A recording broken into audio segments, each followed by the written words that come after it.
Did you know that over 284 million people around the world suffer from anxiety? Now that's nearly the same amount of the entire population of the United States of America. This is a problem.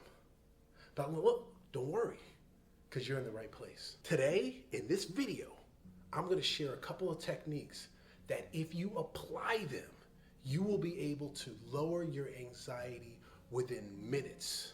Whether you're in a stressful meeting, whether you're in a crowded place, whether you're giving a presentation, even if you're at home, these methods are easy to follow. Now, I've used these strategies to help over 1,000 people overcome their anxiety and find peace. And I know that these strategies can work for you. But before me moving forward, let me tell you a little bit about myself and why in the hell you should be listening to me, right? So my name is Michael Lofton. I have been helping people achieve personal and professional growth for over 15 years. I was a mental health specialist at Rutgers University Behavioral Healthcare, which is the largest provider at mental health services in the state of New Jersey. And also, I know my stuff. I was the recipient of the Excellence Award. Zoom in on that right there. You see that right there?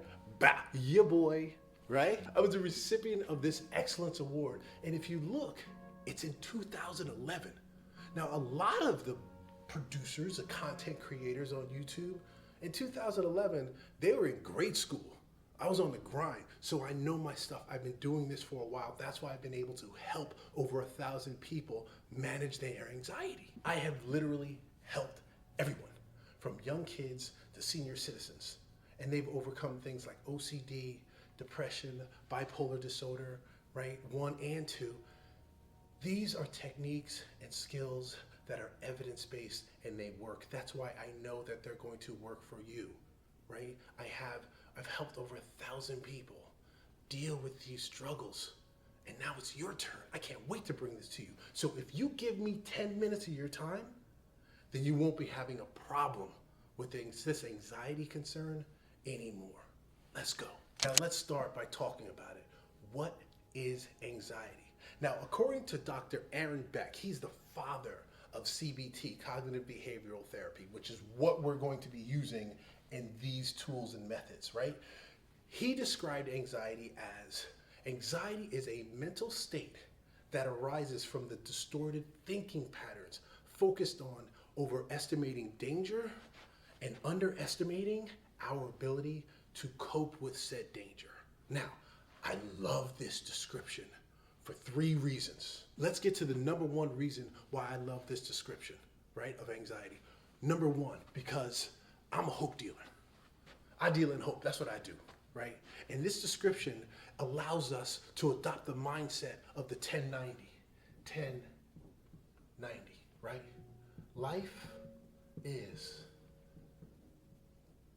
10% what happens to you,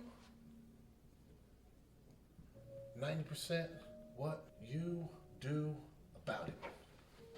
That's it. Life is 10% what happens to you and 90% what you do about it. Now, the second reason why I love this description of anxiety is because it puts the focus on these 2 pieces, right? 1, number 2. It puts the focus on these 2 components, overestimating our assessment of danger, right? And number 2, underestimating our ability to cope with said danger. I like that. I like that a lot because these 2 things, who is in control of that? Who has their finger on the pulse of this right here? That's us. We have the ability to decide what danger is, and we have the ability to decide how we can cope with said danger, right? That gives us some control. I love that, right? And that brings us to number 3. Number 3 is like a muscle. If we do these skills and you work with the lessons that you're going to learn, these tools that you're going to learn, you can strengthen this part because it is in our control, right? The overestimation of danger and underestimating our ability to cope, because that's in our control, we have the ability like a muscle to strengthen that. That allows us to have more control over the anxiety. And anxiety is trying to convince you that it has the control. I'm here to say, no, it doesn't. no more. I'm gonna teach you how right now. Now, anxiety is out here playing checkers. I'm gonna teach you how to win the war against anxiety. And because anxiety is out here playing checkers, we need to learn how to play chess, right? So the first principle is that we need to understand at a core level to adopt this mindset that the world, right? Let me get a little world in here. Right? And then we can make all this is the ocean, the whole line, this is the ocean, right? The world is merely a series of positive, negative, and neutral events. That's it. That's it. The world is a series of positive, negative, and neutral events. That's it. That is at the foundation of overcoming your anxiety, right? Anxiety is trying to convince you that the danger is too large for your coping skill and your coping skills are too small. No, if you adopt the principle that the world is merely a series of positive, negative, and neutral events, then that means that it is up to your interpretation, right?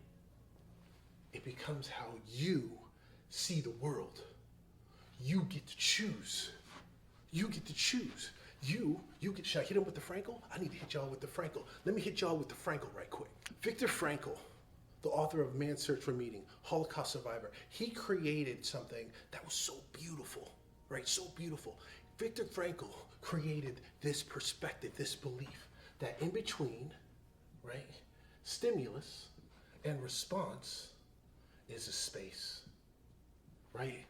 There is a space in between stimulus and response. And this space is reserved for choice. That's the Frankl right there. That's the Frankl. If you're willing to adopt this principle, it's like a rescue pet. This is the rescue, right? The Frankl is the rescue. If you're willing to adopt this mindset, that in between stimulus and response is choice, then you get to determine what the world looks like.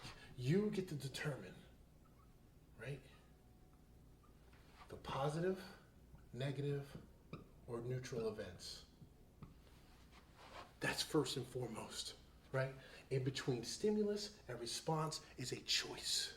Anxiety is trying to make this choice for you, right? No, you get to make that choice. And if you can decide to adopt this principle, this rescue, then you can go here and you can look at the world as it truly is, a series of positive, negative, and neutral events. Anxiety is out here playing checkers. We playing chess. Now let's look, how are we going to implement that mindset? So we're gonna go straight to the CBT triangle, right? This is the CBT triangle. Cognitive behavioral therapy. It's evidence-based, it's practiced all over the world. Dr. Beck brought it into existence in the 50s and the 60s. So this has been around for 60 plus years, okay? It's effective, it works. Now, situation, right? So we have a situation. And then what happens from that situation is it brings it down here. We have a thought or a series of thoughts. Those thoughts lead to feelings, right? Which lead to behaviors. Bam. This is a CBT triangle, right? This is a CBT triangle. So the thoughts, feelings, and the behaviors, this is how it all starts. This is it. Now your thoughts are going to create the feeling, right? Your thoughts will create a feeling. Your feeling is going to create your behaviors, what you do based on how you feel. And then once you start behaving in a certain way, then your behaviors are going to reinforce your thoughts. And it just keeps on going around, right? It just keeps on going around. This is the CBT triangle. This is the process. And once we understand this, and this is why we're playing chess and anxiety is playing checkers. Once we understand this, then we can gradually get a hold and decide right here what we're going to think that's going to allow us to have more control over these feelings, right? Oh, love it. Let's look at some situations that might create anxiety, okay? So here we go, situation. Let's go with socializing. I'm just gonna use some things that have come up with in my sessions over the course of the last week, right? Test taking, right? And the last one, tough conversations, right? These are three scenarios, these are three situations that create anxiety and stress, right? And so here we have the situation, and then what's the first thing we do? We come right in here and we look at some of these thoughts. What are the thoughts that are generated? What are the thoughts that you generate when you face these situations? We think about some of the thoughts that are not helpful, because we already understand. Let's jump to this triangle and let's get to here. We understand that the feeling that we're concerned with is anxiety, right? This is the reason why you're here. This is why you clicked on the link. It's because you wanted to watch a video on anxiety. That's here. Now, what are the thoughts that create this anxiety in a situation of socializing, right? One of those thoughts is, I'll be judged, right? I don't want to be judged. I'm going to get judged. If I go here, people are going to judge me, right? And you know another thought that that slips in here? I'm not blank enough. You fill it in. Fill it in. I know you can. I know you can. I'm not what? I'm not blank enough. I'm not tall. I'm not short. I'm not rich. I'm not big enough. I'm not strong enough. I'm not skinny enough. I'm not whatever enough. I'm not blank enough. Right? And so when we have this thought, what's going to be the feeling underneath that thought? What's going to be the feeling that's going to take place because of this, I'm not blank enough? Right? What's going to happen? We're going to feel anxiety. We're going to feel nervous. We're going to feel worried. Right? And now all of a sudden, once we start to feel anxious and nervous and worried, what happens? We move on over to this behavior. And what happens with our behavior? Maybe your palms start to sweat. Right? Maybe you start feeling in your stomach tightens up. Maybe your chest tightens up. Like you start to have these behaviors. The body starts reacting to the feeling that you're having because of the thoughts that you're having. Right? Thoughts, feelings, behavior. Here we go. Right? And now that your chest is getting a little tighter and your stomach is starting to hurt a little bit, what's going to happen then? What are you now going to think? I can't do this. There's no way. I can't blank. Fill it in. I can't go to this place. I can't meet this girl. I can't talk to this person. I can't apply for this job. I can't. Right? This is what happens. This is the process. This is the process. But keep in mind, it's not the situation. It's what we're thinking about the situation, right? That's what's creating the anxiety. It's what we're thinking about the situation is creating the feeling, which is creating the behaviors, which reinforces our thoughts. And here we go. Here we go. Let's take a second and let's look, right? Let's get rid of this just for a second. So let's take a second and let's look. What are thoughts like I'm not blank enough and I can't do blank, right? What are these thoughts if we look at them at the core, right? Let's get below the surface of I'm not blank enough. What is it, right? It's this. It's fear. It's fear. And fear is the root of anxiety, right? It's fear. It's fear of rejection. It's fear of failure. It's fear of embarrassment. It's fear. Fear. So when you look at the root of what you're saying, you may have different thoughts, and everyone is going to have a different thought. Not everyone is going to think the same thing. But if you learn to sit with it for a second and look beyond just the thought, what you're going to find is this. You're going to find the fear. And we want to sit and understand and recognize what it truly is. Recognize what this fear is. This fear of rejection, this fear of failure, this fear of embarrassment, right? Fear of inadequacy. Let's look at this. Let's look at it, right? And then we need to take a second. Let's get rid of the whole model. Let's get rid of the whole thing.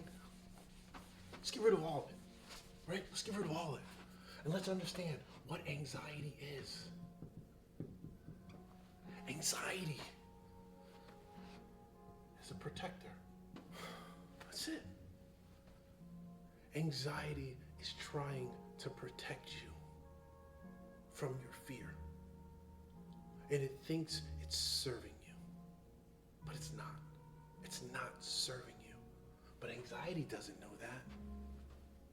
Anxiety doesn't understand that. We need to understand that. This is how we play chess while anxiety is playing checkers.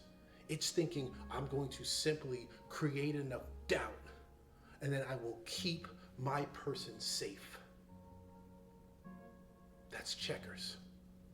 Recognizing that we have to move beyond that. And the only way that we can grow is by challenging these fears. When we challenge the fear, we don't need a protector. Feel me, chess, right? That's how this works. Skill number one. Skill number one is recognizing this. This is foundational. The world is a series of positive, negative, and neutral events. This is the first mindset to adopt. If you're willing to adopt this mindset, you're willing to step into a space of saying, I am the person who chooses what I see. It's not the situation that chooses, I choose it. That's number one. Number two, it's the Frankel, right? Between stimulus and response, there's a place, right? And that place is reserved for choice. That's huge, because between that situation and the thought, that's where this comes in. That's where this comes in. Because if you can choose the thought that you're going to allow to resonate with you, then you recognize, right? Then you can change your feeling, you can change your behavior, you can change that. But only if you're willing to adopt one, positive, negative, and neutral event, and two, between stimulus and response, there is a place that is reserved for you and for me and for everyone else, the other 284 million people in the world that suffer from anxiety. That between stimulus and response is a place, and that place is reserved for choice. Number three, anxiety is a kid in his dad's suit, right? Anxiety is not out to hurt you. Anxiety is not coming for you. Anxiety is not trying to do you in. Anxiety is a protector, and it's trying to help you. But just like a kid in his dad's suit, it's ill-equipped to address the concerns of your complex life. And number four, breathing. Let's look at this breathing. We're gonna go over a quick breathing technique. We're gonna look at diaphragmatic breathing. And I like to use the 4-7-8 model. Diaphragmatic breathing is when you exhale for longer than you inhale. So in this model, you inhale for 4, you hold for 7, and then you exhale for 8. And let's do it right now. I know I'm hyped up. And let's slow it down a little bit, right? Inhale for 4, 2, 3, 4. Hold for 7, 1, 2, 3, 4, 5, 6, 7, and exhale for 8. Slowly. 1, 2, 3, 4, 5, 6, 7, 8. Right? Diaphragmatic breathing is a great way to manage your anxiety in the moment. You can do this anywhere, and no one has to notice that you're doing, or you just don't need to care, right? But diaphragmatic breathing is a great way. It sends oxytocin, amongst other chemicals, right, to your body. And it will actually stimulate the activation of your parasympathetic nervous system. Now, I'm gonna do a separate video on that, and that'll be beneficial too. But just understand that the release of oxytocin is a positive thing to your body. It actually signals the body's fight, flight, or freeze response. It signals that process to end. It says to the body, the threat is over, we can relax, right? That's the fourth skill, diaphragmatic breathing. So now you know about anxiety, you know what it is, you know how to battle it, you recognize how it's a protector, how it's trying to keep you safe. And to be honest, I want you to feel empowered by this lesson. And I believe that you can implement these strategies when you need them the most. You have the tools. And if you follow the information and watch this video, watch it again, watch it again, watch it again. Just keep watching it until you understand it. You can start making the difference and seeing the difference of anxiety and how it plays a role in your life. Now listen, let me be real. So many people struggle with anxiety, 284 million across the world. It's hard to manage your anxiety because they may not fully understand their triggers. They lack personalized strategies and they don't know how to apply these techniques in real life situations. But don't worry, if you're one of those people, that's where I come in. So if you want my personal help or you just want to talk, right? If you just want to talk, you can, 100% free. There is a link in the description of this video and you can book a call with me. Drop into my calendar. And during our call, we can discuss your unique situations and create a tailored plan that's going to help you overcome anxiety effectively. But listen, the more you delay, the more you're missing out on an opportunity and you just stay stuck. So listen, please, make sure you subscribe, like this video, and I'll see you soon. Peace out. Thank you.